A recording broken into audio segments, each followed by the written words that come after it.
y'all, welcome back to Bowls with the Bard. My name is Cakes, I am your host. For today's episode, we will be talking a little bit about what it has looked like for me to engage in Shakespeare during quarantine. But before we do that, as always, we're gonna get a little high.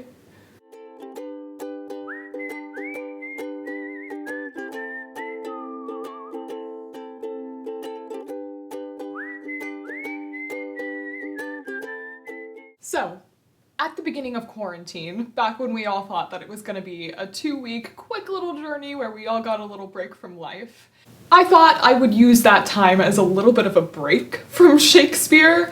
I had just gotten off of playing Catherine and the chorus in Henry V over at the Baltimore Shakespeare Factory, and I was also running the box office for the Shakespeare's Histories project over at Brave Spirits Theatre. The month before that, I finished taking an advanced Shakespeare class that I had been taking for about 4 months, so I was all Shakespeare'd out and ready for just like a little bit of a break. Once it became more clear that this quarantine thing was going to be a little longer than 2 weeks, I thought my Shakespeare journey in this time would consist of me watching a bunch of recorded Shakespeare and doing a bunch of Cakes Takes reviews on those here. That also didn't happen.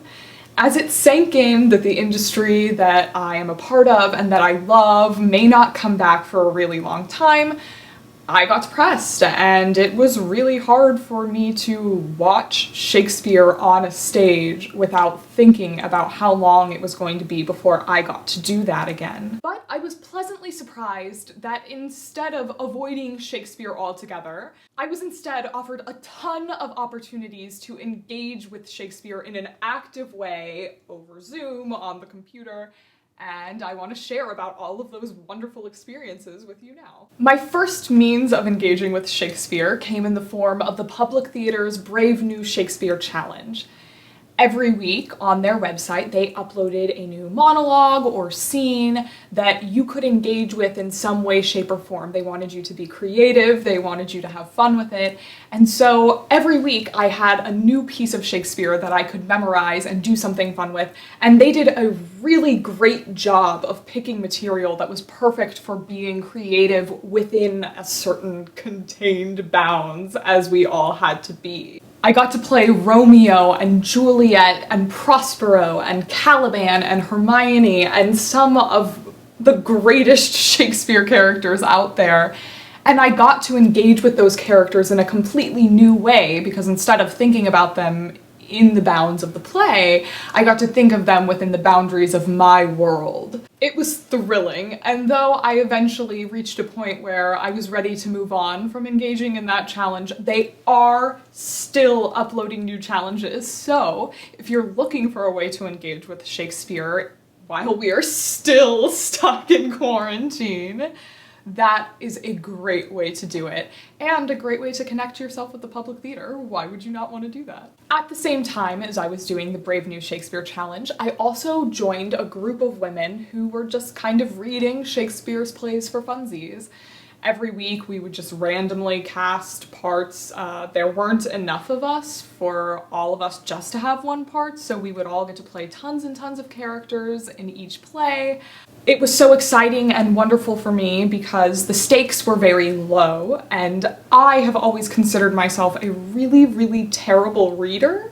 And so it gave me the opportunity to, in a place where it really didn't matter, practice that skill and get better and prove to myself that I was much better at that than I ever thought that I was. And I lucked out because, as fate would have it, my next 2 opportunities would come in the form of doing Zoom readings. First, I auditioned for and was accepted into the Weird Sisters Shakespeare Society. With them, I got the opportunity to play Dromio of Syracuse in the Comedy of Errors, which was such an exciting opportunity for me because Dromio is a very, very physical character. And while I am definitely growing and becoming more confident as a mover, I don't consider myself a mover first. And I think that character needs to have somebody who's a super dynamic mover. But When you're doing that in the Zoom sphere, you just have to be able to move kind of from your chest up and use your hands when necessary. And so that gave me the opportunity to play that character in a way that was so much more accessible to me as an actor. It allowed me to focus more on the wit, and it allowed me to find gesture and ways of movement much more easily than if I had to overthink about my whole body. It was some of the most fun I've ever had working on a show. I don't think I went into it thinking about Zoom theater as real theater, but after participating in it, it was a full rehearsal process. We really talked through every little thing that we did, and then when tech came into the whole thing, it really did feel like a show, and it was so much fun to do. I will link to that show in the comments below, and you are welcome to check it out. It was a ton of fun, and the women in it are so strong. It's amazing. For my second show with them, I got to do Macbeth.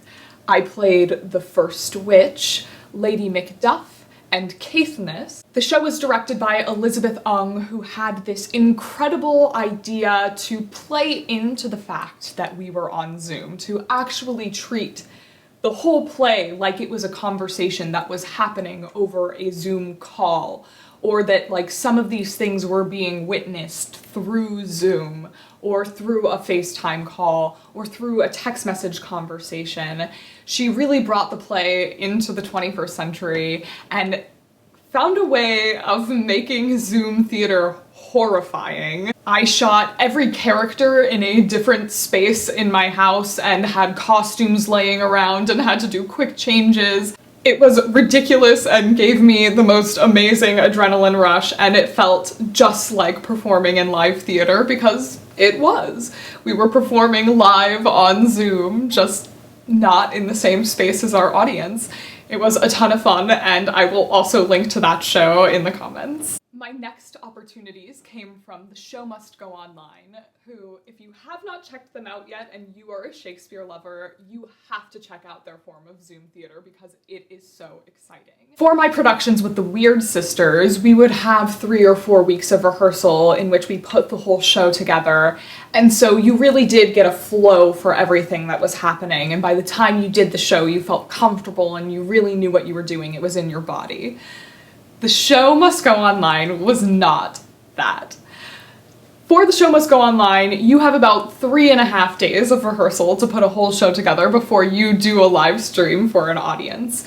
You rehearse a scene maybe 3 or 4 times before you actually perform it, and the day that you rehearse that scene is the only day you're gonna rehearse that scene. If you rehearse that scene on Tuesday and the show is on Wednesday, you are not coming back to that scene before Wednesday. It's just not happening. The first show I did with them was The Winter's Tale. I swung for that show, and holy cow, did I get an appreciation for all of the work that swings have to do, because I struggled so hard to keep up with everything I had to keep up with, and all I could think was, wow, I'm having a hard time keeping up with Zoom choreography that is like very basic. People who swing musical theater shows have to remember like actual crazy choreography in 6 different places and 6 different tracks. Just like mad respect for people who do that for a living. It's really amazing.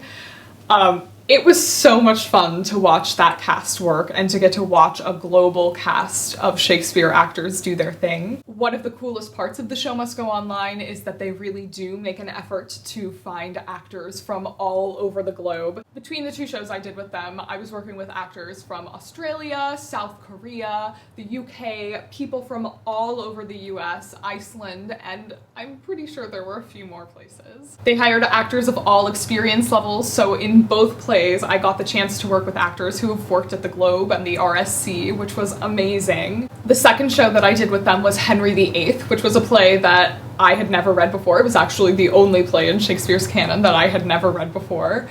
It was so much fun to get to learn about the play by doing the play. I got to play Sir Thomas Lovell and a gentlewoman. I got to sing in the show, which was really cool, thinking about singing for like an audience of almost 2,000 people but not being able to see them at all. Both processes were so fast, but they were so full of love. They were so much fun, it was stupid, and I will also link to those productions in the comments below. After those performances, I spent a couple of months with my head completely thinking about grad school all of the time. I auditioned for the Old Globe in San Diego.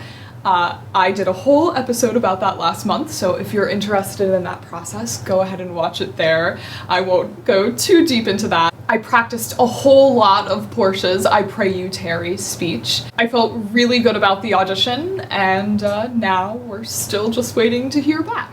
In the last month or so, my engagement with Shakespeare has changed completely, in that I have now been doing a whole lot of TikTok. I started doing a series where I think about the location that I'm in and I try to find a quote of Shakespeare's that matches whatever the vibe that area is giving off, and I'll do a brief line of Shakespeare, and I called it Everyday Shakespeare. I've done a few fun TikToks where I dress up as characters. I did one that was As You Like It based, one that was based on Titus Andronicus, and one that was talking about who of Shakespeare's characters who are decidedly not the main character of their play have major main character energy. So that was a lot of fun. I'm starting a new series where I try to get the Shakespeare community debating about petty topics within Shakespeare.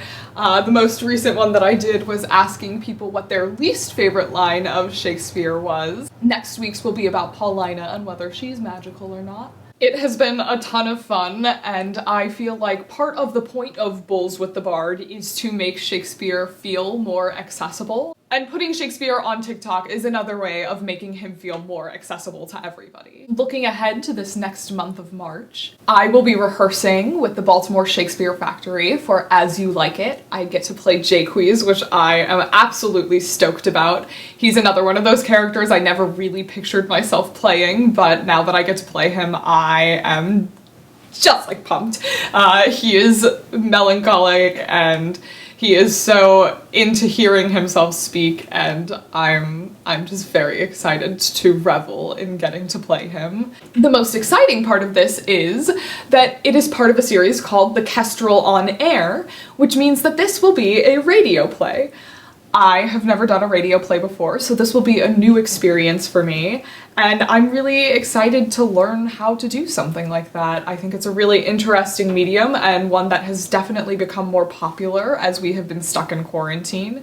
It should be a really fun experience, and once I have it, I will also link to that in the comments. Now, looking ahead for Bulls with the Bard. In the month of March, we are getting back to interviews and the pitch, which I am so excited about. We are going to have Caroline Dupperly on, who is an amazing DC-based actor. I cannot wait for you all to get to hear from her. She is a very, very poignant speaker. She is very smart in regards to a lot of the ways that the theater community needs to look at changing, and I'm excited to talk Shakespeare with her. I know there are a few more of you out there who would really like to be on the show. I have not forgotten about you, and I will be contacting you very, very soon. I want to get more and more interviews done. They are my favorite part of doing this show. I love talking to other people about their experiences in Shakespeare. Speaking of which, if you're interested in being on the show, please email me at bullswiththebard@gmail.com. bullswiththebard@gmail.com.